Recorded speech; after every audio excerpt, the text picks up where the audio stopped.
اور لڑکی کو باہر نکالنا تھا۔ میں نے ایک بار پھر سے اپنے اندر ہمت جمع کی، لیکن جیسے ہی خبر مکمل طور پر کھلی تو مجھے ایسا لگا کہ جیسے میرے پیروں تلے سے زمین سرک گئی ہو، کیونکہ قبر میں ایک پیدا ہوا بچہ پڑا تھا اور وہ لڑکی نڈھال سی قبر میں پڑی تھی۔ مجھے سمجھنے میں ایک لمحہ بھی نہیں لگا کہ وہ لڑکی حمل سے تھی اور اس نے قبر میں بچے کو جنم دیا تھا۔ میں نے ہمت کر کے اس لڑکی کو اور اس کے بچے کو قبر سے نکالا۔ میری جو شال تھی اسے میں نے اس لڑکی کا جسم ڈھانپ دیا۔ لڑکی کی حالت غیر تھی اور وہ تکلیف میں تھی اور وہ بچہ مسلسل روئے جا رہا تھا۔ میری سمجھ میں کچھ نہیں آ رہا تھا کہ میں کیا کروں کہ اچانک ہائی وے پر مجھے ایک وین آتی دکھائی دی۔ میں اس بچے اور ماں کو چھوڑ کر جلدی سے ہائی وے کی طرف دوڑا۔ میں نے وین کو روکنے کا اشارہ کیا، پتہ نہیں کیسے، لیکن اتنی رات میں بھی وہ لوگ رک گئے، لیکن وہ خوف زدہ تھے۔ میں نے انہیں کہا کہ میری بیوی اور میں قبرستان سے گزر رہے تھے کہ اچانک قبرستان میں ہی میری بیوی کو درد شروع ہو گیا اور اس کی ڈیلیوری ہو گئی۔ میں نے ان سے مدد کے لیے کہا، تصدیق کرنے کے لیے۔ وہ لوگ میرے سامنے آئے تو اس لڑکی اور بچے کو دیکھ کر سارا معاملہ سمجھ گئے اور انہیں میری بات پر یقین ہو گیا۔ اس میں سے ایک شخص نے کہا کہ ان تینوں کی مدد کی ضرورت ہے، واقعی یہ لوگ مصیبت میں ہیں۔ وین والوں نے ہماری مدد کی اور اس لڑکی اور بچے کو اسپتال لے گئے۔ بینک سے میں نے جو چوری کی تھی اس کا حصہ اپنے ساتھیوں سے مانگا تو انہوں نے میرا حصہ مجھے دے دیا۔ میں لڑکی کو اس جگہ لے آیا جہاں میں خفیہ طور پر رہا کرتا تھا۔ جب اس لڑکی کی حالت سنبھل گئی تو میں نے اس سے سارا معاملہ پوچھا۔ اس نے اپنی کہانی بتانا شروع کیا اور کہا کہ میرا نام سدرا ہے اور میں ایک نیک لڑکی تھی۔ ایک دن اچانک کالج کے واپس آتے ہوئے ایک لڑکا میرے پیچھے لگ گیا اور اس نے مجھے ایک خط دیا جس میں لکھا تھا کہ وہ مجھ سے محبت کرتا ہے۔ اس کا نمبر بھی نیچے لکھا ہوا تھا۔ پہلے تو میں نے اسے انکار کر دیا، لیکن پتہ نہیں کیوں شیطان نے مجھے شاید برگلا دیا تھا اور ایک کمزور لمحے کی ضد میں آ کر میں نے اس کے موبائل میں کال کی اور یوں ہمارا رابطہ ہو گیا۔ پھر بات ملاقاتوں تک پہنچ گئی۔ میرے 4 بھائی تھے۔ جب وہ کام سے باہر جاتے تو میں اسے گھر بلا لیا کرتی تھی۔ گھر پر کوئی نہیں ہوتا تھا۔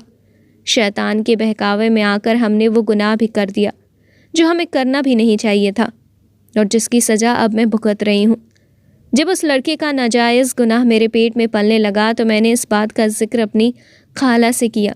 میری خالہ نے مجھے بہت باتیں سنائی، لیکن اپنی عزت بچانی تھی اس لیے وہ مجھے ڈاکٹر کے پاس لے گئی، لیکن پانی سر سے اوپر گزر چکا تھا۔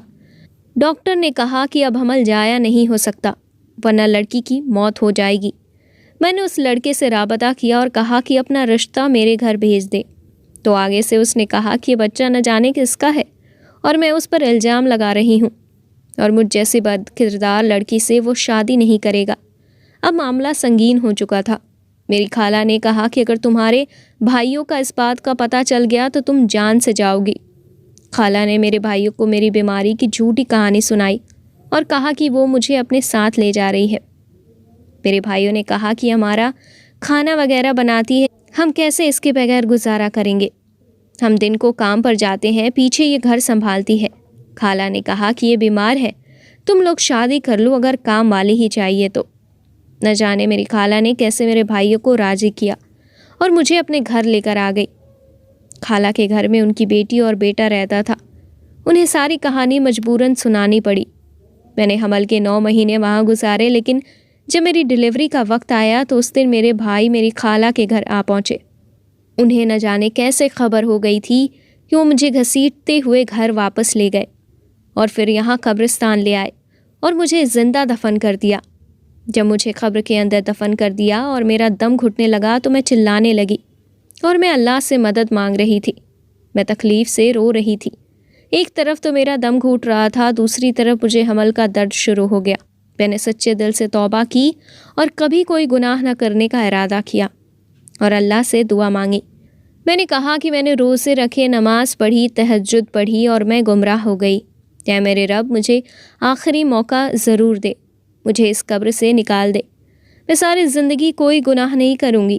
اگر میری کوئی نیکی تجھے پسند ہو تو اس کے بدلے مجھے آج یہاں سے نکال دے۔ میں اس وقت جانتی تھی کہ آدھی رات کو قبرستان میں کوئی بھی مجھے بچانے نہیں آئے گا، لیکن اس وقت اللہ کو میں نے دل سے پکارا تھا۔ میرا یقین کامل تھا۔ ان لوگوں نے قبر میں زیادہ مٹی نہیں ڈالی تھی، اس کے بعد تم آ گئے. تم نے پہلی کوشش میں ہی میرے لیے ہوا کا راستہ کھول دیا تھا. ایک پل کو مجھے لگا کہ میرے بھائی واپس آ گئے مجھے نکالنے کے لیے، کیونکہ ان کے سوا قبرستان میں اس وقت کوئی بھی نہیں تھا.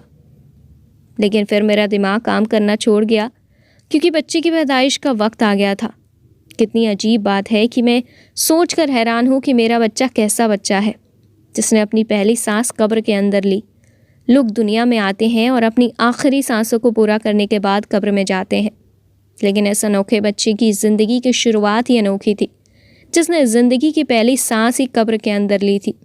میں نے اللہ سے وعدہ کیا تھا کہ میں کوئی گناہ نہیں کروں گی اور اپنے تمام گناہوں کی معافی مانگتی ہوں. ہم اپنے رب کو بھلا دیتے ہیں، گناہوں میں لگ جاتے ہیں، لیکن وہ ہمیں نہیں بھولتا. میں تہجد گزار لڑکی تھی، خدا کی عبادت کیا کرتی تھی، لیکن میں بہک گئی اور اپنے رب کو بھول بیٹھی تھی. لیکن دیکھو تو صحیح، اللہ نے کس طریقے سے میری مدد کی، اور آج میں سوچ رہی ہوں کہ کیسے میں نے اپنے اتنے مہربان رب کی نافرمانی کی تھی، اس شخص کے خاطر جو بدکار کا الزام لگا کر مجھے بیچ راہ میں چھوڑ کر چلا گیا. ناصر کہتا ہے کہ سدرا اپنی کہانی سنا کر پھوٹ پھوٹ کر رونے لگی، تو میں بھی سوچ میں پڑ گیا کہ یہ تمام واقعہ میرے لیے بھی بہت ہی عبرتناک تھا. میں بھی اس واقعہ کا حصہ تھا. اسی وقت میں نے بھی گناہوں سے توبہ کر لی اور سدرا سے شادی کا فیصلہ کر لیا.